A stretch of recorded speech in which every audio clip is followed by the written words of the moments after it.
Hollywood diary के आज के एपिसोड में आप सबका स्वागत है। आज हम French Spanish movie cold skin को हिंदी में एक्सप्लेन करेंगे। ये फिल्म 2017 में रिलीज हुई थी और इसे जेवियर जेन्स ने डायरेक्ट किया है। ये फिल्म कोल्ड स्किन नाम के ही नोवेल पर बेस्ड है और इस फिल्म की मुख्य भूमिकाओं में डेविड ओक्स, ऑरा गैरिडो और रे स्टीवनसन है। तो चलिए स्पॉइलर अलर्ट के साथ एक्सप्लेनेशन स्टार्ट करते हैं। इस फिल्म में 1914 की कहानी को दिखाया गया है, जहां एक यंग मौसम वैज्ञानिक साउथ अटलांटिक के एक सुनसान आइलैंड पर जाता है, जहां कॉन्ट्रैक्ट के मुताबिक उसे 1 साल तक रहना है और मौसम की जानकारियां भेजते रहना है। यहाँ हम देखते हैं कि जब वो शिप का कैप्टन और उसके लोग उस घर पे पहुंचते हैं जहां मौसम वैज्ञानिक रहते हैं, तो वहां कोई भी नहीं होता। यहाँ हर साल पुराने मौसम वैज्ञानिक को रिप्लेस कर उसकी जगह नए मौसम वैज्ञानिक को लाया जाता है। इसके बाद हम देखते हैं कि ये लोग उस आइलैंड पर मौजूद एक लाइट हाउस में जाते हैं। उस लाइट हाउस में ग्रूनर नाम का एक बंदा रहता है। ग्रूनर एकमात्र इंसान है जो उस आइलैंड पर रहता है और जब वो कैप्टन ग्रूनर से उस मौसम वैज्ञानिक के बारे में पूछता है तो पहले तो वो सही से जवाब नहीं देता और फिर वो बोलता है कि टाइफस से उसकी मौत हो गई है। उस कैप्टन को वहाँ कुछ ठीक नहीं लगता। वो उस मौसम वैज्ञानिक को बोलता है कि यहाँ कुछ गलत है, इसलिए तुम यहाँ मत रुको और हमारे साथ ही वापस चलो। लेकिन वो बंदा वहीं रुकने का डिसीज़न लेता है, यहाँ तक कि वो कैप्टन जब उसकी सेफ्टी के लिए उसे गन देता है तो वो गन लेने से भी मना कर देता है। नेक्स्ट सीन में हम देखते हैं कि उस बंदे को पुराने मौसम वैज्ञानिक की डायरी मिलती है, जिसमें अजीब से क्रीचर्स के ड्राइंग बने होते हैं, पर उसे ये कुछ समझ में नहीं आता। नेक्स्ट मॉर्निंग जब वो वहाँ काम कर रहा होता है, तब उसे वहाँ पत्थर से बने सर्कल दिखते हैं। आप इन सर्कल का ध्यान रखना, इसके बारे में हम आपको आगे बताएंगे।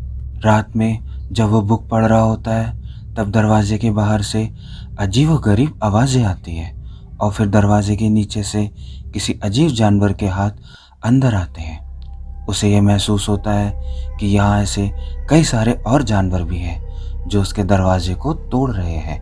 वो भागकर खुद को अंडरग्राउंड स्टोर में लॉक कर लेता है। वहाँ वो सभी क्रीचर्स घर के अंदर घुसकर पूरे केविन को तहस नहस कर देते हैं और फिर एक होल से उसे उस जानवर की आंखें दिखती है। वो लोहे की रॉड से उसकी आंखें फोड़ देता है। पूरी रात उसे उन्हीं जानवरों की आवाज़ें आती हैं और जब सुबह वो उठता है तो वो देखता है कि वहाँ खून भी गिरा हुआ है और घर के बाहर अजीबोगरीब पैरों के निशान भी होते हैं। वो भागकर ग्रूनर के पास जाता है और उसे लाइट हाउस के अंदर आने देने के लिए बोलता है, पर ग्रूनर उसे अंदर नहीं लेता और वो उसे बोलता है कि उसे जहाज़ के साथ ही वापस चले जाना चाहिए था। अब उसके पास कोई और चारा नहीं था।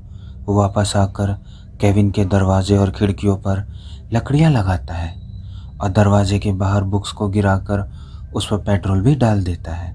इसी दौरान उसे एक बॉक्स में राइफल और कई सारी गोलियां मिलती है और फिर रात होने के बाद वो देखता है कि कई सारे क्रीचर्स उस समुद्र से निकलकर उसके केविन की ओर आ रहे हैं और फिर वो उसके केविन पर अटैक कर देते हैं और फिर वो उन क्रीचर्स को शूट करता है, लेकिन उनकी संख्या इसकी सोच से बहुत ज़्यादा थी, इसलिए वो घर के बाहर पड़े बुक्स और लकड़ियों पर आग लगा देता है। आग से डरकर वो क्रीचर्स तो भाग जाते हैं, लेकिन इसका केबिन भी जलने लगता है। वो किसी तरह घर से बाहर निकलकर पत्थर के पीछे छिप जाता है।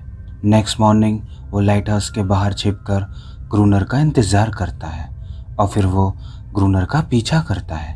इसके बाद वैसे ही एक क्रीचर इसके ऊपर अटैक कर देता है और वो जैसे ही उसे शूट करने वाला होता है, ग्रूनर ये देखकर उसे रोकता है और ग्रूनर उस पर बंदूक तान लेता है।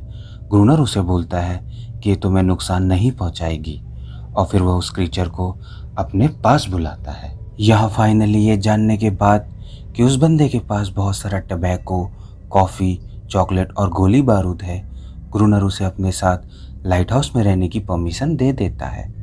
यहाँ हमें ये भी पता चलता है कि ये क्रीचर एक फीमेल है और वो ग्रूनर के साथ ही रहती है। ग्रूनर उसे अपना पेट बनाकर रखा है। हालांकि ग्रूनर उसके साथ बहुत ही बुरा व्यवहार करता था, लेकिन फिर भी वो उसे छोड़कर नहीं जाती थी। और जब वो बंदा ग्रूनर से पूछता है कि ये तुम्हें छोड़कर क्यों नहीं जाती, तो वो बोलता है कि मालिक कितना भी बुरा हो, लेकिन कभी भी उसका कुत्ता उसे छोड़कर नहीं जाता। ग्रूनर इस बंदे को फ्रेंड बोलता है, इसलिए अब से हम भी इसे फ्रेंड बोलेंगे। इसके बाद हम देखते हैं कि फ्रेंड ग्रूनर से बोलता है कि वो यहाँ से क्यों नहीं गया। तभी ग्रूनर उसे बोलता है कि वो इस आइलैंड का मास्टर है और वो यहाँ पर राज करता है, और वैसे भी वो उस दुनिया में जाके क्या करेगा जहाँ वर्ल्ड वॉर चल रहा है। फ्रेंड बोलता है कि लेकिन यहाँ से गुजरने वाले पहले ही जहाज से मैं चला जाऊँगा। ग्रूनर उसे बोलता है कि यहाँ से कोई भी जहाज नहीं गुजरता, और ये लाइट हाउस भी नेवी में मौजूद करप्शन के कारण ही बना है। आगे हम देखते हैं कि जब रात होता है तब ग्रूनर फ्रेंड को लेकर लाइट हाउस के ऊपर जाता है और उसे बोलता है कि क्रीचर्स को मारने के लिए तैयार हो जाओ, क्योंकि क्रीचर्स सिर्फ रात में अटैक करते हैं। और ग्रूनर अपनी पालतू क्रीचर को उस लाइट हाउस के टॉप पर बैठा देता है। वो वहाँ बैठकर रोना चालू कर देती है, और उसकी आवाज़ सुनते ही कई सारे क्रीचर समुद्र से निकलकर तेजी से इनकी ओर बढ़ते हैं। यहाँ ग्रूनर उन क्रीचर्स को बहुत ही बेरहमी से मारना चालू कर देता है। पहले वो उन्हें गोली से शूट करता है और फिर उन्हें कुल्हाड़ियों से मारता है। ग्रूनर फ्रेंड को भी बोलता है कि वो भी इन्हें मारे, लेकिन फ्रेंड ये सब नहीं कर पाता और वो वहाँ ये खून खराबा देखकर बेहोश हो जाता है। नेक्स्ट मॉर्निंग ग्रूनर फ्रेंड पे बहुत ज़्यादा गुस्सा होता है और उसे बोलता है कि आज तुम्हारे पास लास्ट चांस है, नहीं तो मैं तुम्हें यहाँ से बाहर निकाल दूंगा। और फिर वो उसे पानी भरने भेज देता है। फ्रेंड पानी भरकर जब वापस आता है तो वो देखता है कि ग्रूनर उस क्रीचर के साथ इंटरकोर्स कर रहा है। ये देखकर फ्रेंड घबरा जाता है। ये उसे बहुत ही अजीब लगता है, पर वो चुप रहता है। इसके बाद जब ये लोग खाना खा रहे होते हैं तब वो क्रीचर फ्रेंड को अपना खाना देने की कोशिश करती है। ये बहुत बड़ी बात थी कि कोई जीव इंसानों की तरह अपना खाना किसी के साथ शेयर करे। और फिर रात होने पर एक बार फिर से ये लोग लाइट हाउस के टॉप पर होते हैं और वो क्रीचर रोना चालू करती है। उसकी आवाज़ सुनते ही फिर से कई सारे क्रीचर समुद्र से निकलकर बाहर आ जाते हैं। यहाँ ग्रूनर फ्रेंड को बोलता है कि वो उसका लास्ट चांस है, और फिर फ्रेंड भी उन क्रीचर्स को मारना चालू कर देता है। ग्रूनर अंदर रूम में जाकर रूम को बंद कर देता है। यहाँ फ्रेंड पूरी रात क्रीचर्स को मारता रहता है, और फिर सुबह होने पर वहाँ हर जगह सिर्फ खून और खून होता है। ऐसे ही कई दिन बीत जाते हैं, और फिर एक दिन ये दोनों क्रीचर्स का इंतज़ार कर रहे होते हैं, पर वो नहीं आते। यहाँ फ्रेंड बोलता है कि शायद वो क्रीचर समझ गए हैं कि वो हमें हरा नहीं सकते, इसलिए वो यहाँ से भाग गए हैं। यहाँ ग्रूनर बोलता है कि वो जानवर है और वो अगले अटैक के लिए अपनी संख्या बढ़ा रहे हैं। यहाँ हमें ग्रूनर की बातों से यह पता चलता है कि वो सारे क्रीचर्स को ख़त्म कर देना चाहता है। आगे हम देखते हैं कि फ्रेंड के काइंड नेचर के कारण वो क्रीचर उसे पसंद करने लगती है, और ग्रूनर जिस तरह उसे अब्यूज़ करता था ये देखकर फ्रेंड को भी उस पर दया आती थी। इसके बाद फ्रेंड उस क्रीचर को पानी में तैरते हुए देखता है और फिर वो उसका नाम एनरिस रखता है। और फिर रात में खाना खाते समय ग्रूनर जब उस क्रीचर को बहुत ही बुरी तरीके से खाना देता है तब फ्रेंड उसे अपना प्लेट का ही खाना दे देता है। इसके बाद ये दोनों आपस में चेस खेलने लगते हैं, और कई दिनों से उन क्रीचर्स ने अटैक नहीं किया था, इसलिए दोनों थोड़ा केयरलेस हो गए थे। और फिर एकदम से वो क्रीचर्स इन लोगों पर अटैक कर देते हैं। ये दोनों उन क्रीचर्स को मारते हैं, लेकिन इनकी तैयारी ना होने और उन क्रीचर्स की संख्या बहुत ज़्यादा होने के कारण वो क्रीचर्स इन दोनों पर हावी होने लगते हैं। लास्ट में ये दोनों अपनी जान बचाने के लिए खुद को लाइट रूम में लॉक कर लेते हैं, लेकिन इससे पहले वो क्रीचर ग्रूनर के पैर में काट लेते हैं, जिस कारण वो घायल भी हो जाता है। और फिर जब सुबह होता है तो वो क्रीचर्स वापस से समुद्र में चले जाते हैं। इसके बाद फ्रेंड ग्रूनर को बोलता है कि हमारी गोलियां खत्म हो रही है और हमें अब ये जगह छोड़कर जाना होगा। और फिर फ्रेंड को दूर एक शिप जाते हुए दिखता है। वो भागकर फ्लेयर गन लाता है और जैसे ही फायर करने वाला होता है, ग्रूनर उस पर अटैक कर देता है और वो उसे बोलता है कि ये मेरा आइलैंड है और मैं नहीं चाहता कि यहाँ कोई भी आए।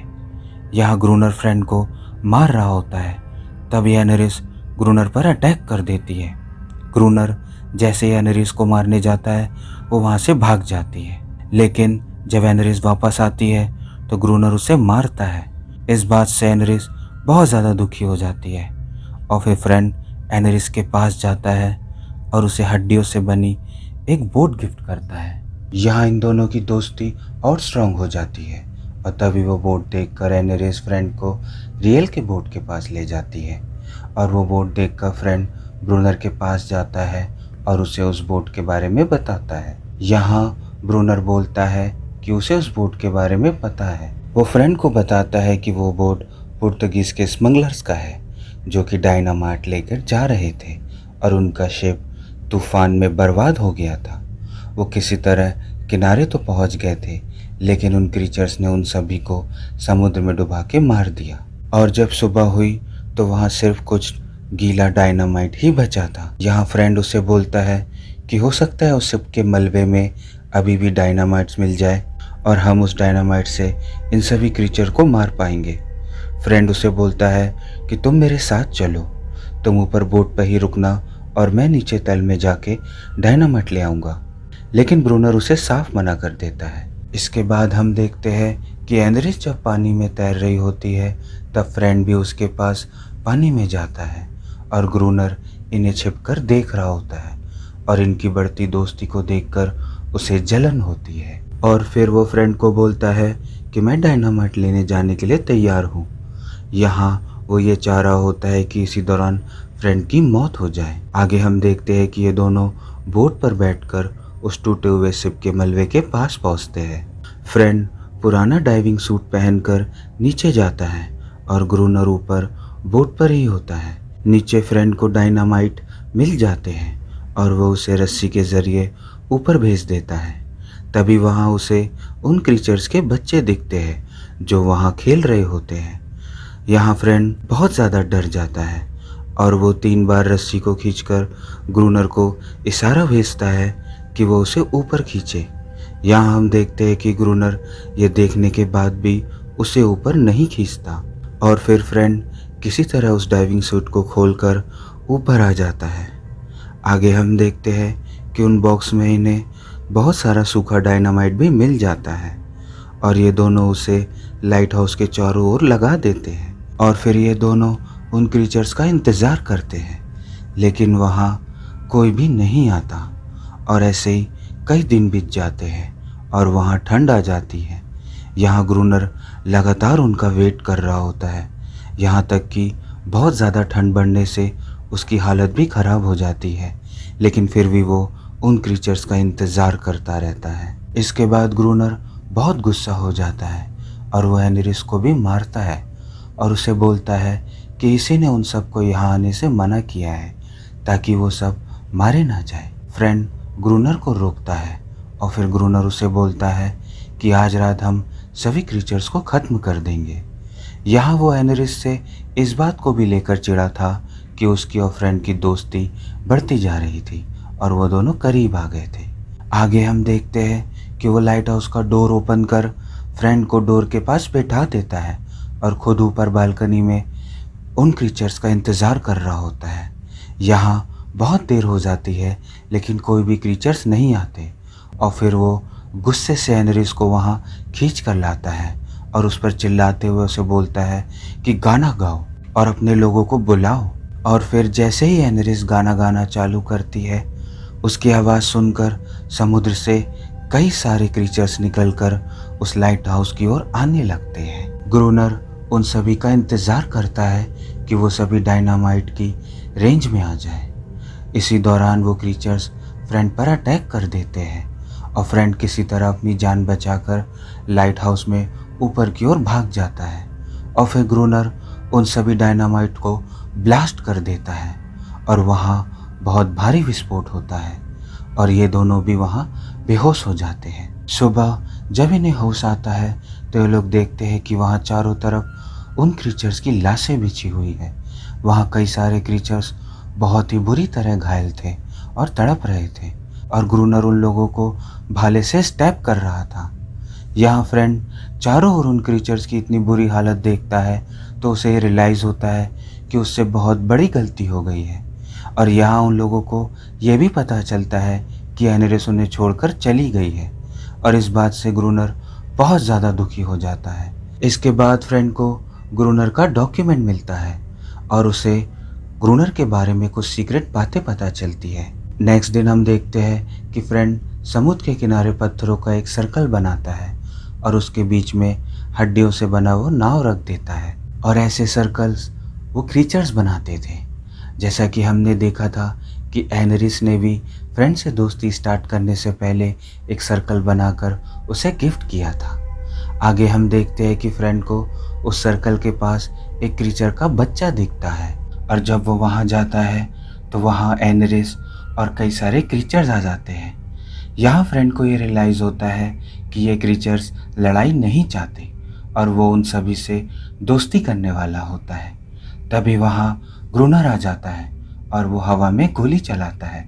यहाँ फ्रेंड उसे रोकता है कि वो किसी को भी ना मारे।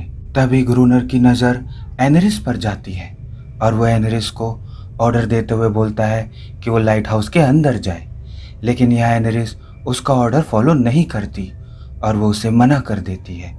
इस बात से ग्रूनर को बहुत हर्ट होता है और ग्रूनर बहुत ज़्यादा दुखी हो जाता है और वो बोलता है कि मुझे कोई छोड़कर नहीं जा सकता और ये बोलते हुए वो लाइट हाउस की ओर चला जाता है।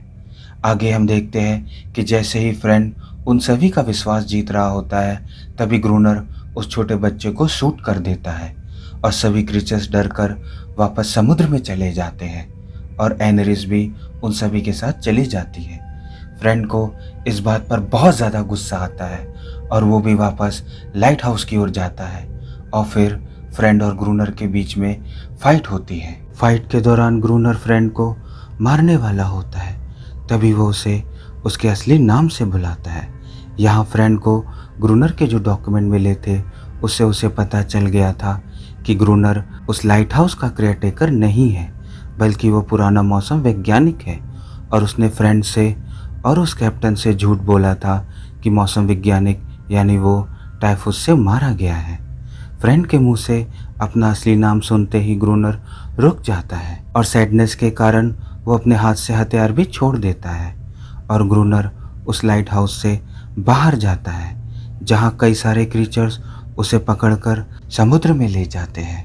मतलब साफ है कि उसे मार देते हैं।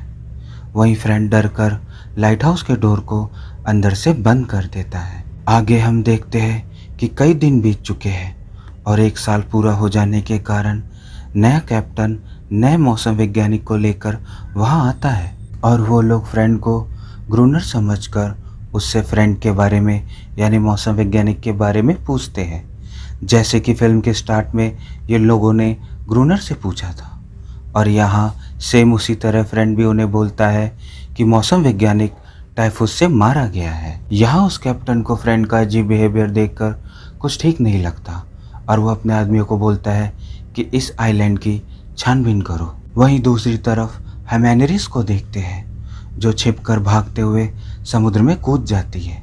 मतलब साफ है कि फ्रेंड और एनेरिस अब ग्रूनर की जगह यहाँ रहते हैं और अब इस आइलैंड पर सब शांत हो चुका है। मतलब कि इस आइलैंड पर अब ये दोनों शांति से रहते हैं और इसी शांति के लिए फ्रेंड भी वही रहना चाहता था क्योंकि दुनिया में बाकी जगह तो वर्ल्ड वॉर फर्स्ट चल रहा था। और अब कुछ बातें उन क्रीचर्स की, जैसा कि हम जानते हैं कि वो क्रीचर्स बहुत ही समझदार जीव थे और वो लोग एक दूसरे के लिए फीलिंग्स भी रखते थे और यही कारण था कि गलत व्यवहार करने के बाद भी एनेरिस ग्रूनर को छोड़कर नहीं जाती थी।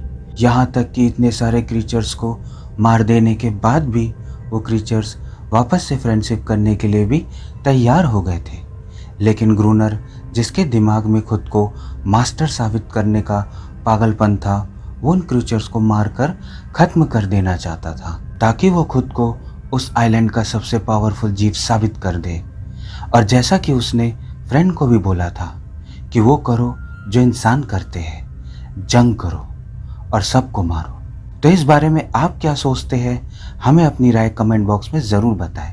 और वीडियो पसंद आया है तो इसे लाइक ज़रूर करें और अपने दोस्तों के साथ शेयर भी कर दें। और यदि आपने अभी तक हॉलीवुड डायरी को सब्सक्राइब नहीं किया है तो इसे अभी सब्सक्राइब कर दीजिए और बेल आइकन को ऑन कर दीजिएगा, ताकि हमारे आने वाले वीडियोस का आपको नोटिफिकेशन मिल जाए। और यदि आप चाहें तो ज्वाइन पे क्लिक करके हमारे चैनल का मेंबरशिप लेकर हमें फाइनेंशियली भी सपोर्ट कर सकते हैं।